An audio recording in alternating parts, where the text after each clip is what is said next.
स्वागत है आप सभी लोगों का हमारे इस YouTube चैनल में। तो आज हम सब लोग स्टार्ट करने वाले हैं वन लाइनर क्वेश्चन और आंसर। इस वन लाइनर क्वेश्चन और आंसर के इस सेशन के अंतर्गत हम सब लोग कुछ इम्पोर्टेंट क्वेश्चन के बारे में बात करने वाले हैं। तो क्वेश्चन नंबर 1 ये कह रहा है कि गाल्जी काय की खोज।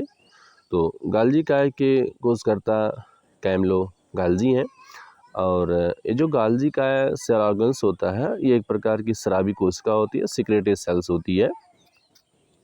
इस गाल्जी काय को हम सब लोग traffic police of the cell के नाम से भी जानते हैं। क्वेश्चन नंबर 2 लिखा गया हिस। तो मनुष्य के हृदय में विशेष पेशीय स्थान बंडल ऑफ हिस की खोज तथा एबी नोड की खोज हिस नामक वैज्ञानिक के द्वारा की गई। मनुष्य के हृदय में चैम्बर्स होते हैं, 4 चैम्बर्स होते हैं। तो इस 4 चैम्बर्स के अंतर्गत जो दाहिना आलिंद होता है, इस दाहिने आलिंद के अंदर स्थित होता है यशीय नोड और इस यशीय नोड को बोला जाता है पेसमेकर बोला जाता है। क्या बोला जाता है? पेसमेकर बोला जाता है। और इस यशीय नोड के बगल में ही एक सेकंड नोड स्थित होता है जिससे बोला जाता है एबी नोड। एबी नोड को बोला जाता है पेस सेटर बोला जाता है। तो इस पेस सेटर और पेस सेटर से स्टार्ट होता है बंडल ऑफ हिस। आगे चल करके बंडल ऑफ हिस 2 भागों में डिवाइड हो जाता है जिसे बोला जाता है ब्रांचेस बंडल ऑफ हिस।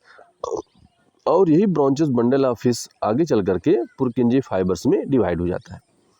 तो यहाँ हिस नामक वैज्ञानिक ने एबी नोड और बंडल ऑफ हिस की खोज की। क्वेश्चन नंबर 3 ये कहा जा रहा है रुधिर कणिकाओं में नाभिक की उपस्थिति की खोज किसने की?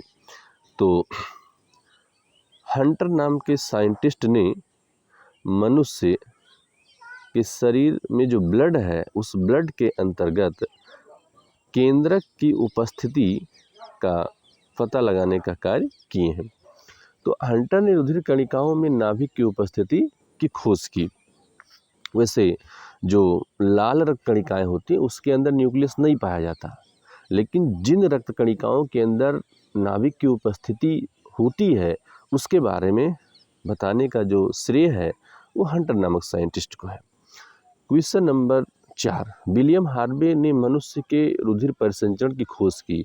मतलब कि ब्लड सर्कुलेटरी सिस्टम की खोज विलियम हार्वे ने किया। अगर ब्लड ग्रुप की बात किया जाए तो ब्लड ग्रुप की खोज कार्ल लैंड स्टीनर ने की।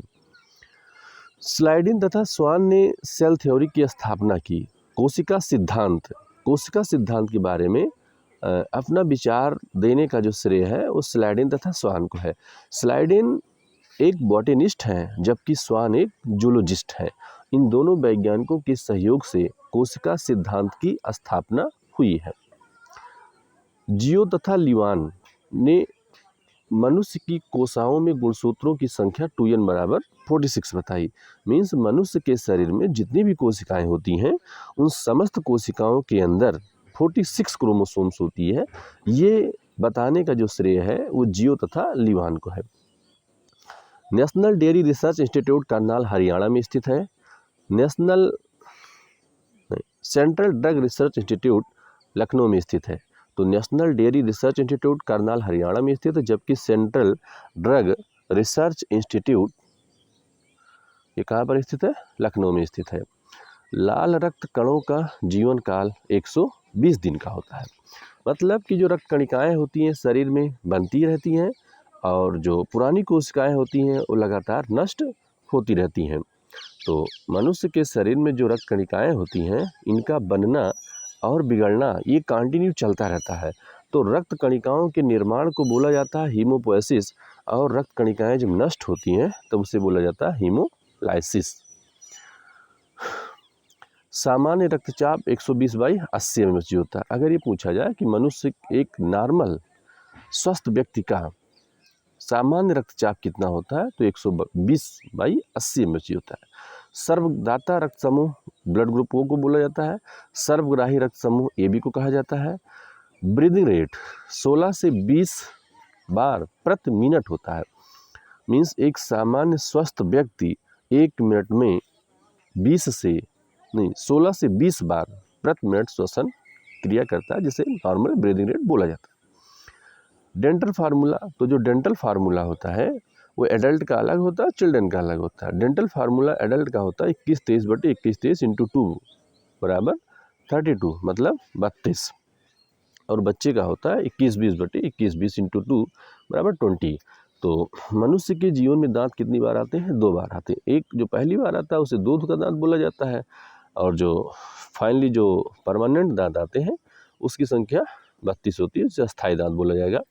और मनुष्य विषम दंती है, क्योंकि मनुष्य के माउथ पार्ट में जो दांत होते हैं वो 4 प्रकार के होते हैं, और जो दांत होते हैं वो हड्डियों के गड्ढों में फिक्स होते हैं। इसीलिए मनुष्य का दांत कैसा होता है? थीकोडोंट होता है, थीकोडोंट। और थीकोडोंट मतलब हड्डियों के गड्ढों में स्थित है, जिसे थीकोडोंट बोला जाएगा। और दांत 4 प्रकार के हैं, उसे हम विषम दंती बोला जाएगा। और साथ ही साथ जीवन में 2 बार आते हैं, इसीलिए कहा जाएगा द्विबार दंती या डाइफियोडोंट। आगे पूछा गया कि मनुष्य में क्रैनियल नर्व्स की संख्या कितनी होती है? तो क्रैनियल नर्व्स की संख्या होती है 12 जोड़ी। मीन्स ऐसी नर्व्स होती हैं जो स्पेशली ब्रेन्स में पाई जाती हैं, कपाल में पाई जाती हैं, तो उनकी संख्या होती है 12 जोड़ी। स्पाइनल नर्व की संख्या कितनी होती है? 31 जोड़ी। लास्ट में पूछा गया शरीर की सबसे बड़ी इंडोक्राइन ग्लैंड्स अर्थात अंतःस्रावी ग्रंथि। तो शरीर की जो अंतःस्रावी ग्रंथि होती है उसे बोला जाता है थायराइड। ये थायराइड सबसे बड़ी इंडोक्राइन ग्लैंड्स है। जबकि ये पूछा जाए शरीर की सबसे बड़ी ग्रंथि, तो सबसे बड़ी ग्रंथि होती है यकृत होती है। सबसे बड़ी ग्रंथि कौन सी होती है? यकृत। लेकिन सबसे बड़ी अगर लार ग्रंथि पूछा जा रहा है तो सबसे बड़ी लार ग्रंथि होता है पैरोटिड।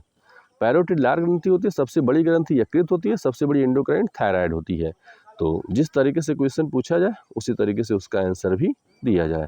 अगर सबसे बड़ी ग्रंथि पूछा जा रहा है तो लीवर, और सबसे बड़ी अंतःस्रावी ग्रंथि तो थायराइड, और सबसे बड़ी लार ग्रंथि तो पैरोटिड। उसके आगे नेक्स्ट क्वेश्चन, शरीर में सबसे बड़ी ग्रंथि तो यकृत हो जाती है। शरीर में सबसे बड़ी पेशी ग्लूटियस मैक्सिमस शरीर की सबसे बड़ी पेशी होती है। शरीर में सबसे छोटी पेशी स्टेपिडियस। सबसे बड़ी धमनी एब्डोमिनल एरोटा होती है, जो हार्ट से बेसिकली जुड़ी होती है। सबसे बड़ा श्वेत रक्त कण जो होता है मोनोसाइट होता है। सबसे अधिक रीजनरेशन पावर किस में पाई जाती है? तो लीवर में पाई जाती है। सबसे कम रीजनरेशन पावर तो ब्रेन सेल्स में पाई जाती है, क्योंकि ब्रेन सेल्स में सेंट्रोसोम नहीं पाया जाता, इसीलिए सेल डिवीजन नहीं हो पाता। सबसे पतली त्वचा कहाँ पे पाई जाती है? तो कंजंक्टिवा आँख में पाई जाती है। पित्त का जो pH मान होता है वो 7.5 होता है, मतलब क्षारीय होता है, एल्कलाइन होता है। 7.5 होता है pH मान। फिर उसके बाद रक्त का जो pH मान होता है वो 7.4 होता है। यूरिन का जो pH मान होता है वो 6 होता है। शरीर में कुल मांसपेशियों की संख्या कितनी होती है? 639 होती है। शरीर का सबसे बड़ा अंग क्या होता है? त्वचा। मनुष्य के शरीर में भार का लगभग कितना प्रतिशत जल होता है? तो मनुष्य के शरीर में भार का 65% क्या होता है? जल होता है। यहाँ पर एक क्वेश्चन कवक से रिलेटेड रखा गया है। ट्राइकोफाइटान नामक कवक से कौन सा रोग होता है? तो दाद रोग होता है ट्राइकोफाइटान से। एकमात्र विषैली छिपकली का नाम पूछा गया जिसे बोला था हीलोडर्मा। सबसे बड़ी अस्थि क्या होती है? फीमर होती है। सबसे ऊंचा स्तनी जिराफ होता है। सबसे छोटी अस्थि स्टेपीज होती है। स्टेपीज सबसे छोटी अस्थि होती है। बिरचो ने ओमनी सेलुला असेलुला का सिद्धांत दिया। मीन्स सभी कोशिकाएं पहले से उपस्थित कोशिकाओं से ही उत्पन्न होती है। इसीलिए कभी भी पूछा जाए कि ओमनी सेलुला असेलुला का हाइपोथेसिस या सिद्धांत किसने दिया? तो बिरचो ने दिया था। यहाँ पर 2 क्वेश्चन हमने ऑब्जेक्टिव टाइप रखे हैं। तो मनुष्य में स्टार्नम तथा पसलियाँ किसका घेरा बनाती हैं? तो जो स्टार्नम होता है वो बेसिकली हम सब लोगों का जो लंग्स होता है, उस लंग्स के फेफड़े के बीचों बीच में एक मोटी हड्डी होती है जिसे क्या बोला जाता है? स्टार्नम बोला जाता है। ठीक है, ये स्टार्नम होता है, और ये स्टार्नम हम सब लोगों के फेफड़े की प्रोटेक्शन करता है। साथ ही साथ है हार्ट का भी प्रोटेक्शन करता है। तो मनुष्य में स्टर्नम तथा पसलियाँ किसका घेरा बनाती है? तो यहाँ पे 4 ऑप्शन है। पहला ऑप्शन है हृदय और आमाशय का, दूसरा ऑप्शन है फेफड़ों तथा हृदय का, तीसरा ऑप्शन है हृदय, फेफड़े और आमाशय का, चौथा ऑप्शन है मलाशय और वृषण का। तो यहाँ पर जो राइट आंसर होगा वो फेफड़ों तथा हृदय का सही होगा। दूसरा क्वेश्चन दिया गया है, न्यूरोग्लिया कोशिकाएं न्यूरॉन्स से भिन्न होती हैं, क्यों भिन्न होती हैं? शैतान की उपस्थिति दी गई पहला ऑप्शन, दूसरा ऑप्शन दिया गया निसल्स ग्रेन्यूल, तीसरा ऑप्शन दिया गया केंद्रक, चौथा ऑप्शन दिया गया रेडिएटिंग प्रोसेस। तो यहाँ पर न्यूरोग्लिया सेल्स न्यूरॉन से किस कारण भिन्न होती हैं? तो न्यूरोग्लिया सेल्स में रेडिएटिंग प्रोसेस पाई जाती हैं। रेडिएटिंग प्रोसेस ये बेसिकली न्यूरोग्लिया सेल्स में पाई जाती है, न्यूरॉन्स में ये एब्सेंट होती हैं। तो ये रहे कुछ वन लाइनर क्वेश्चंस और आंसर। आगे चल करके हम सब लोग इसी तरीके से कुछ और इम्पोर्टेंट क्वेश्चन के बारे में हम सब लोग नोट्स बनाते रहेंगे और अपना लिखते रहेंगे इस तरीके से और पढ़ते रहेंगे। तो आज के लिए इतना ही। नेक्स्ट वीडियो हम सब लोग जल्द ही लेके आएंगे। तो अगर आप सभी लोग हमारे चैनल पर नए हैं तो इसको लाइक करें और सब्सक्राइब करें, दोस्तों के साथ शेयर करें। इसी के साथ नमस्कार।